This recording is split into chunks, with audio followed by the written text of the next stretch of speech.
Steve Ells, Chipotle's founder and co-CEO, is with us now exclusively. Mr. Ells, good morning. Good to have you. Good morning. Here. I was watching the tape. I was watching your face watching the tape as well. This is a hard time for you guys. It's a really tough time. But first, I have to say I'm sorry for the people who got sick. They're having a tough time, and I feel terrible about that. And we're doing a lot to rectify this and to make sure that this doesn't happen again. Let's start in Boston. We'll work our way back to the Pacific Northwest. Yes. The norovirus is what sickened these people. 120 people, it seems, up in Boston. The restaurant is closed down. They've been issued some violations. The cleanup is underway.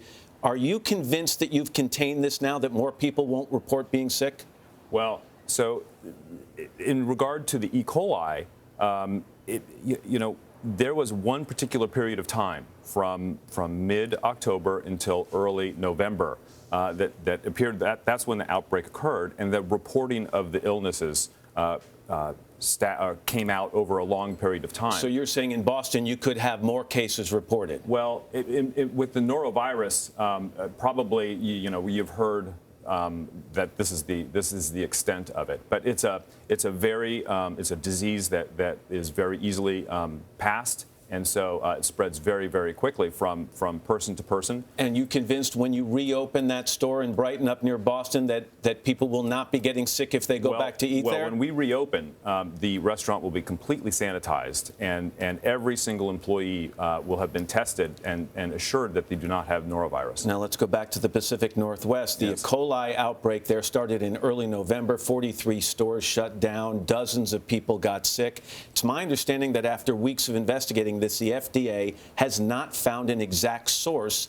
of that E. coli bacteria. Is that true? It's true, and we've had teams looking at this. We closed our restaurants out of an abundance of caution and tested all the ingredients, surfaces, thousands and thousands of tests, Matt, and they all came back negative for E. coli. And so, if there's a silver lining in this, it is that we have looked at every single ingredient that we use at Chipotle. We use 64 ingredients that we bring in. So from farm through the distribution network, how we prepare the food, how we cook the food, and how we serve the food. We've had a team of epidemiologists and food safety experts to raise our standards from the already industry norms But you call it a silver lining, and I think it might be troubling, because if you can't identify the source, how do you go about eliminating it in the future? Well, unfortunately, what got people sick was no longer in the system by the time they even showed symptoms.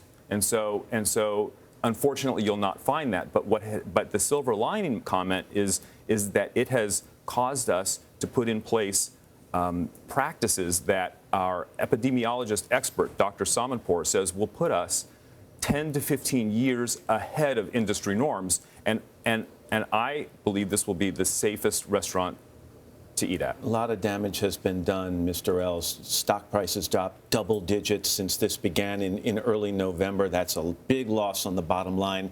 Two parts to this. First of all, financially, can the company recover?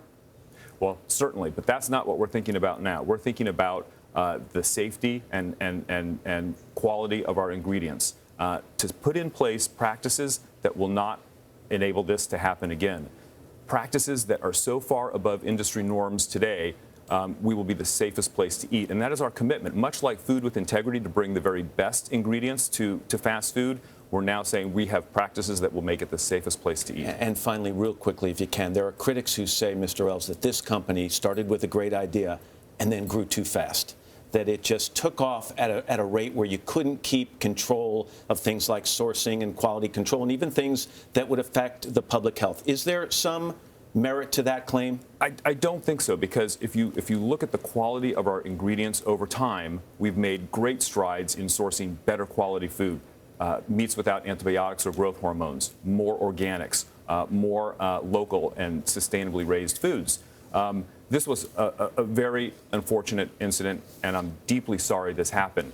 But the procedures we're putting in place today are so above industry norms that we are going to be the safest place to eat. Steve Ells, it's good of you to join us this morning. Matt, I know thank you've you. got an awful lot going on. Thank you very much. Thank you. Hello, Today fans. Thanks for checking out our YouTube channel. Subscribe by clicking that button down there and click on any of the videos over here to watch the latest interviews, show highlights, and digital exclusives.